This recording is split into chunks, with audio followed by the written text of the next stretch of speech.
Today we'll be talking about the German Shepherd breed types.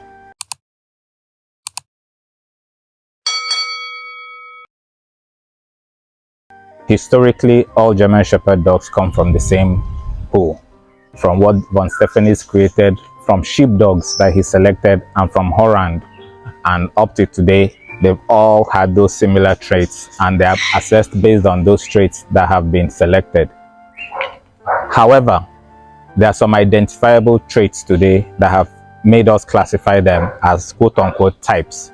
So there are basically 5 types or 4 types of German Shepherd dogs, depending on how you categorize them. The difference of these types are basically in terms of ability and look.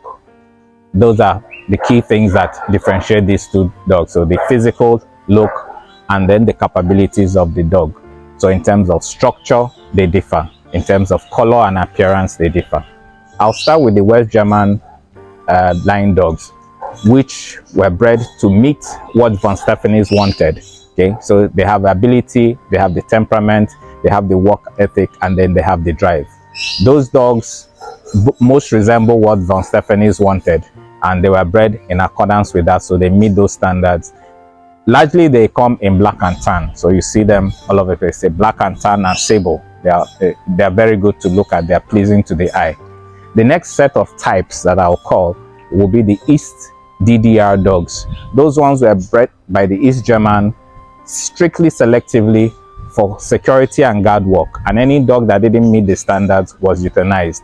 So those dogs, they are smaller in size, they are more rugged in drive, their work ability is harder, they were bred to endure harsher weather, they were bred to climb a lot of obstacles and able to do the work that they were assigned to do. Followed by the East German, you have the Czech lines. The Czech lines basically took from the East German lines. Their dogs are a little bit slimmer and smaller, but also have a lot of endurance. And both the East German dogs and the Czech dogs come largely in sable, either dark sable or light sable, or in some cases you have a black and tan. Then you have what I'll call the United States of America show lines.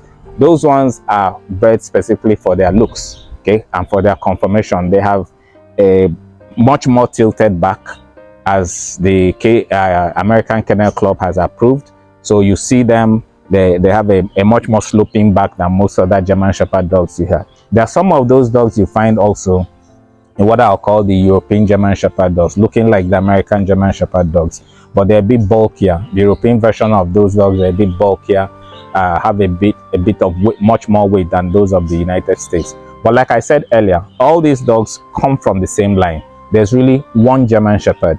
We're only typifying them based on where they are bred, or what they are bred for, or what they are used for. So basically the differences come from they are being used as show dogs or they are being used as working dogs.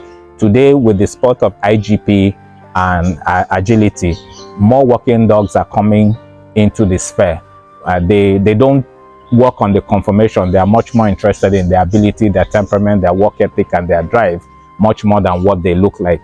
But in the most of the dog shows, the Seagull shows, you still find the black and tan, very beautiful dogs that have followed the original conscript from the breed guide, and you see them all over the place. They're here in Nigeria, they're here all over the world, and they've been promoted by the World Union of German Shepherd Dogs. So you see them everywhere, and like I said, they're beautiful dogs. I have a couple of them myself, and if you see them, they are really, really lovely dogs.